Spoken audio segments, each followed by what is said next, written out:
What are we doing? What is the world community doing to make sure that every person on earth, no matter how poor? All right, let me go to a subject which I think as a nation we don't discuss enough, and that is long stand the problem and perhaps deal with it over a period of time.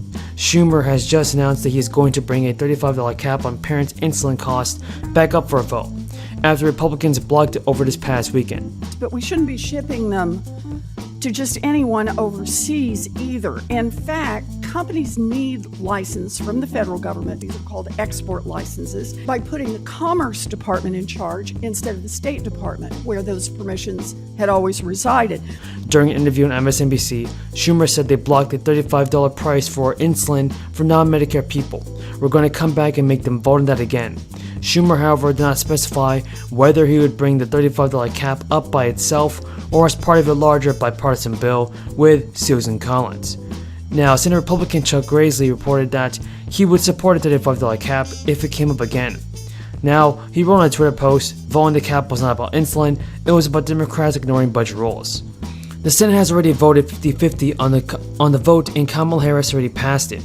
Bernie Sanders already labeled the new legislation as the so-called Inflation Reduction Act and agreed with analysts in that it would have a minimal impact on reducing inflation.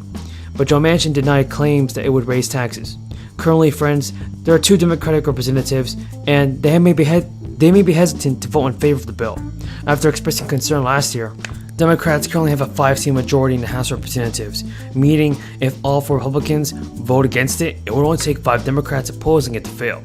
The House of Representatives is slated to take up the Inflation Reduction Act later this week, where Democrats seek to pass it and send it to Joe Biden's desk. Now, here's more stimulus checks and more relief money coming to the low-income, Social Security, and also Ssdi and Ssdi beneficiaries. Now, older New York homeowners would be in line for expanded tax relief in the state, under legislation that was just approved by the governor.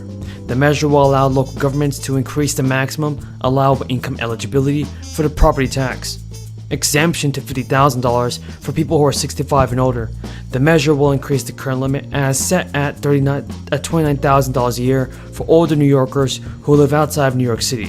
The new law is part of a legislative package meant to strengthen homeownership and affordability in the state.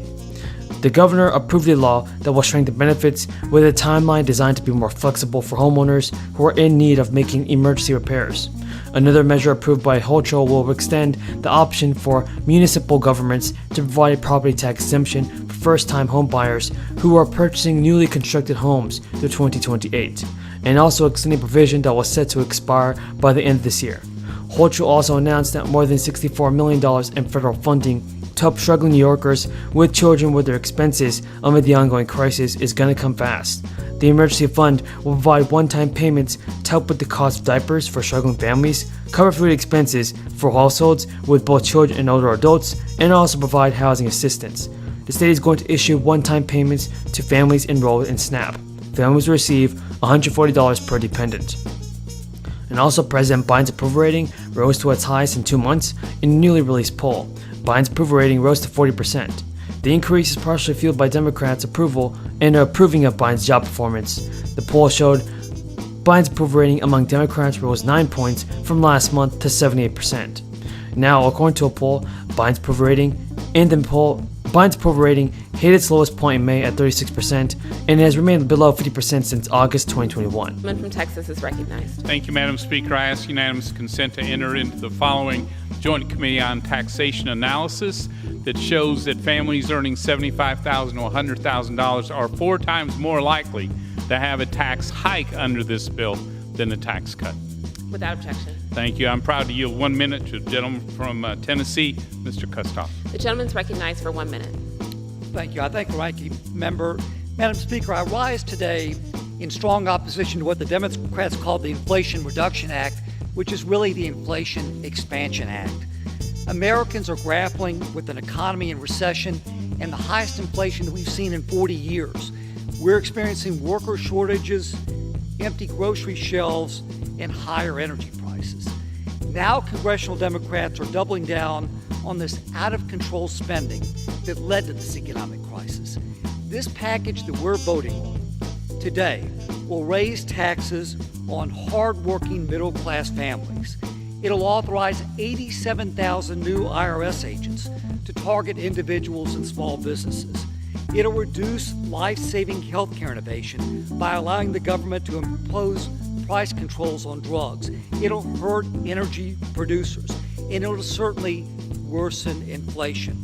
I'm voting against this fundamentally flawed and defective package because families, farmers, and small businesses across West Tennessee and across the nation of a better future by getting a college degree at either a CUNY or SUNY institution.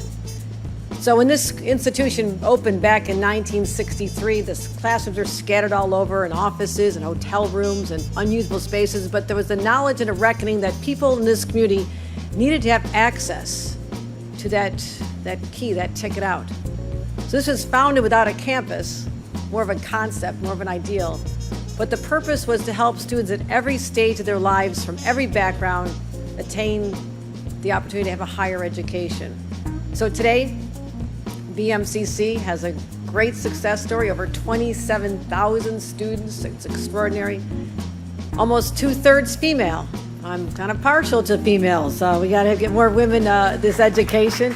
And they come from 100 different countries. I mean, it's all happening right here. This is so exciting. So I was last year as lieutenant governor, but I'm really, really pleased to be here today because now that I am governor, it's more than just caring for this state.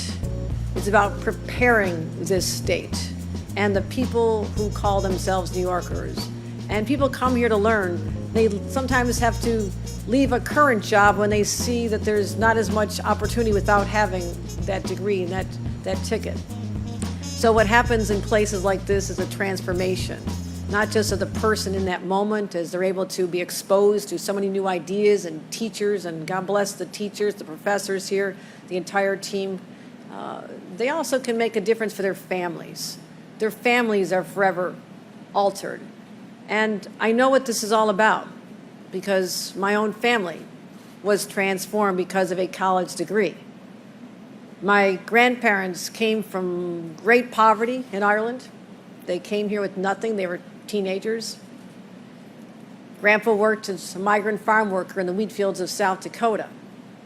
Grandma and Grandpa got married very young and became domestic workers in Chicago, still trying to find that path.